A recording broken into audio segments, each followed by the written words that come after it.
going up at the Comedy Store and getting to do 5 minutes on like a Monarch show. It was like one of those kind of like you might have been hosting it, man. And Pete Holmes wanted to go up like after me immediately. I don't know he's behind, but like so he's sitting behind the curtain. He's listening to my whole set, and then I walk off stage, and Pete Holmes is like, "Dude, that was really fucking funny. That Batman joke is hilarious. I had a joke about Batman." And he shakes my hand. I'm like, "Thank you, bro." And then after, like, so now I'm working the main room. So I'm working the front door where you come into the main room. I'm sitting there, and he's leaving to come catch his Uber.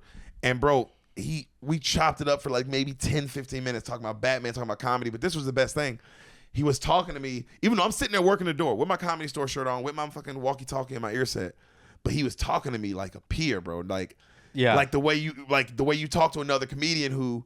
Because before I went back, I watched all his set too, so I could talk to him about it. Because that's where a lot of the door guys. Ian Edwards said the best thing about Pete Holmes. He's an unassuming monster. Like you don't think. I know he's painfully funny and he's had TV shows and shit, but he just looks like a average white guy, just a typical white guy. And then he gets up there and just fucking. He's a murderer, bro. Murders, and you're like, I wasn't expecting that. People think he's like this, I guess, because of his show and because I guess where he may stand on some issues. He's high energy, brilliant joke writer, murderer. I mean, I'm not trying to. You know what I'm trying to say. The unassuming meaning, like you look at him and you don't. He's a barn burner, and if you look at him, you're like, you don't see barn burner. You just see like a guy. Unassuming. Those are the best barn burners. Though. Those are the best dudes who can fucking kills, bro. I shake the room. He hosted my JFL. He did? Yeah.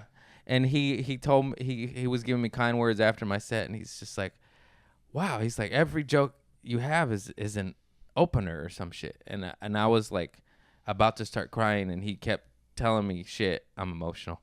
And then he's like, are you listening to me? I was like, Pete, I'm about to start crying right now. It's hard to understand what you're saying. And then Craig, you're so emotional, dude. You're an emotional guy, though. It's good. No, but he was the man, and he eased everybody's nerves, and he had very, very kind words to me. And he's like, no, I'm like telling you, like every joke you have can be an opener. Like that's what I'm telling you. Like meaning they're bullet or whatever. I know exactly. No, I know what he means. But I didn't at that time, and I was like, oh, thanks for explaining it.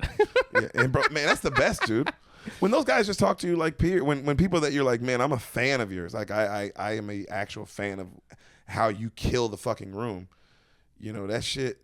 And for that person to talk to you like a peer, it's the best. That's why I always fucked with. I mean, I keep saying his name, but I always fucked with Rogan because, man, when you do those shows with Rogan, not every comic that you go on the road with, I'm not gonna name names, but not every comic you go on the road with, treats you like a peer, bro. And Rogan treats you like a motherfucking peer, bro. Like he treats you like his level. He's not Joe Rogan. He treats you like you his level.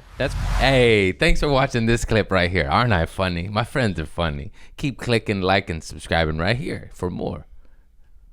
Click.